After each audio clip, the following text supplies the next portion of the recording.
गुरु बिन ज्ञान न उपजे, गुरु बिन मिटे न भेद, गुरु बिन संशय ना टले, जय जय जय गुरुदेव। गुरु पूर्णिमा यानी व्यासपीठ पूजन, क्योंकि इस दिन ऐसा कहा जाता है कि महर्षि वेदव्यास जी का जन्म दिवस भी मनाया जाता है। हमारी भारतीय संस्कृति में गुरु का जो विशेष महत्व है, गुरु को लेकर के जिस तरीके से हम अपने जीवन में जो आध्यात्मिक उत्थान करना चाहते हैं, तो उसके लिए गुरु शरण अति आवश्यक है। गुरु शरण के बारे में कहा है कि जब तक गुरु की शरण नहीं मिलती है, तब तक किया हुआ मंत्र, जाप, व्रत, तीर्थ पूजन इत्यादि सब निष्फल रहता है। गुरु में वो शक्ति, क्योंकि भगवान राम और कृष्ण ने भी स्वयं अपने आप को इतना भगवान मानते हुए भी जिन्होंने गुरु बनाया है। भगवान श्री राम ने ऋषि वशिष्ठ को अपना गुरु बनाया, तो भगवान श्री कृष्ण ने ऋषि सांदीपन को अपना गुरु बनाया। यहाँ तक कि तुलसी बाबा ने अपने शब्दों में लिखा भी है कि भव बिनु गुरु बिनु भव निधि तरही न कोई, और यद्यपि शिव बिरंची सम होई।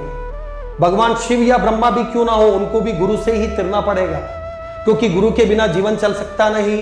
हम गुरु की शरण में जाएंगे तभी जाकर के हमारा आध्यात्मिक उत्थान होगा। इस बारे में एक कथा भी आती है कि एक राजा जिसकी एक बेटी जिसका नाम वैराग्यवती था।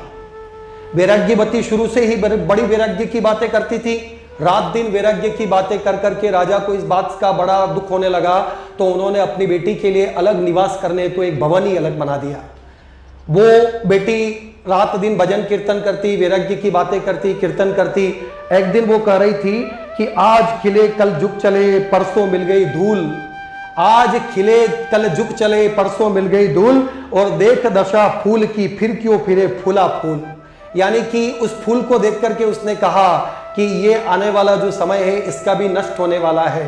एक दिन वो इसी प्रकार से रात्रि के प्रथम पहर में गीत गाती हुई कह रही थी कि हम देखत सब जग गयो, जग देखत हम जानी, और ऐसो सदगुरु ना मिलियो, जग पकड़ छुड़ावे बाही। ऐसा सदगुरु जीवन में नहीं आया जो बाह पकड़ करके इस भवसागर से पार करवावे। एक चोर इस बात को सुन रहा था। चोर ने बड़ा मन में विचार किया कि इसको अभी तक सदगुरु नहीं मिले हैं, तो उसने विचार किया कि मुझे बाबा जी बनना चाहिए और इस समय इस मौके का फायदा मेरे को उठाना चाहिए। चोर गया, बाबा जी का वेश बना करके उस पुत्री के पास आया, राजा की पुत्री वैराग्यवती के पास, और आकर के कहा कि अरे तुम्हारे जीवन में सदगुरु नहीं है, मैं तुम्हारा गुरु बनूंगा और मैं तुम्हें दीक्षा देने आया हूं। तो उसने कहा महाराज, रात्रि के प्रथम प्रहर में आप आए हैं, रात्रि को कोई महाराज आए हैं, तो क्या पता मेरे जीवन में गुरु भाग्य से लिखे हुए हैं, इसलिए मेरे जीवन में ये गुरु महाराज पधारे हैं। तो उन्होंने उसी समय उस बाबा जी को अपना गुरु मान लिया और कहा कि बाबा जी मुझे दीक्षा दीजिए, मुझे गुरु मंत्र दीजिए। तो बाबा जी ने कहा कि बेटी यहाँ मैं तेरे को दीक्षा नहीं दे सकता महलों में, इसके लिए तेरे को एकांत में चलना पड़ेगा, जंगल में चलना पड़ेगा। रानी तैयार हो गई, उसकी पुत्री तैयार हो गई। उसने कहा कि सब धन चांदी सोना इत्यादि गहने जितने भी तुम्हारे पास है सब लेकर के चलना होगा, क्योंकि वो चोर था और चोर की तो उसकी बुद्धि मलिन थी। अतः उसने ये सब प्लान बना दिया, सब योजना बनाई, और योजना के तहत उस पुत्री को अपने साथ जंगल में ले गया और वहां से ले जाकर के एक पेड़ से बांध दिया और कहा कि पुत्री मैंने तेरे को दीक्षा दे दी है, मैं तेरा गुरु हूं, और ये जितना भी धन इत्यादि इधर रखा हुआ था वो लेकर के चलने लगा और कहा कि 7 दिन के बाद मैं वापस आऊंगा और मैं तेरे को इस बंधन से मुक्त करूंगा, मैं तेरे को छोड़ूंगा। निकल गया चोर, पुत्री वहां पर पेड़ से बंधी हुई थी। उसी समय ऐसा वाक्य आता है कि राजा को चिंता लगने लगी। दूसरे दिन राजा उठा, पुत्री को अपने महल में नहीं देखा, तो वो ढूंढने लगा घोड़े पर सवार होकर के, जंगल से जंगल, जंगल से जंगल जब ढूंढने लगा तो उसको अपनी पुत्री दिखाई दी और पुत्री को कहा कि बेटी तेरे मन में क्या विचार है, तो इस प्रकार से तेरे को कौन बांध के गया है। तो उसने कहा कि मेरे गुरुजी मेरे को बांध के गए हैं, वही मेरे को आकर के छोड़ाएंगे। नहीं बेटी मैं तेरे को छोड़ दूं। नहीं पिताजी नहीं, मेरे गुरुजी आएंगे और वही मेरे को छोड़ेंगे। तो उन्होंने कहा राजा ने कि बेटी वो कोई छद्म वेश में कोई पाखंडी होगा, उसका विश्वास नहीं करना चाहिए। तो उसने कहा कि नहीं पिताजी मेरे को छोड़ेंगे तो वही छोड़ेंगे, मेरे गुरुदेव ही छुड़ाएंगे। तो इस प्रकार से राजा की बात नहीं मानी, राजा भी परेशान होकर के अपने महल को चल दी। 2-3 दिन बाद जब नारायण को पता चला, नारायण का सिंहासन डोला कि मेरी भक्ति करने वाली वैराग्यवती आज इस स्थिति में है, तो उन्होंने उसी समय नारद जी को कहा कि नारद जी जाइए और वैराग्यवती को छोड़ करके ले आइए।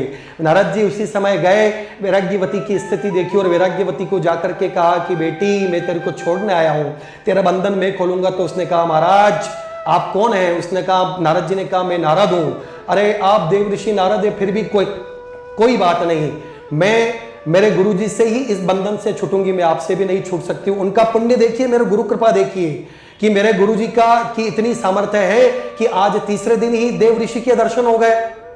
उसी समय नारद जी की बात नहीं मानी तो नारद जी ने वापस नारायण को जाकर के कहा कि वैराग्यवती ने मेरी बात नहीं मानी है।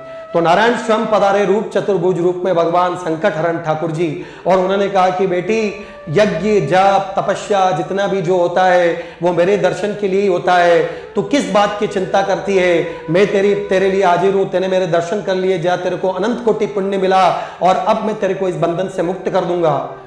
पुत्री ने कहा, उसने कहा, उस बेटी ने कहा कि नहीं, आप भगवान हैं, मेरे को नारायण के साक्षात दर्शन हो गए, मेरे गुरुदेव की सामर्थ्य देखिए। उन्होंने कहा कि मेरे को बंधन से मुक्त करेंगे तो मेरे गुरुदेव ही करेंगे, गुरुदेव के अलावा मेरे को कोई इस बंधन से मुक्त नहीं कर सकता। जब इस बात का मन में विचार किया तो नारायण को भी चिंता लगने लगी कि अब इसके कौन गुरु है जिनको मैं जहां कहां पर संभालने जाऊं।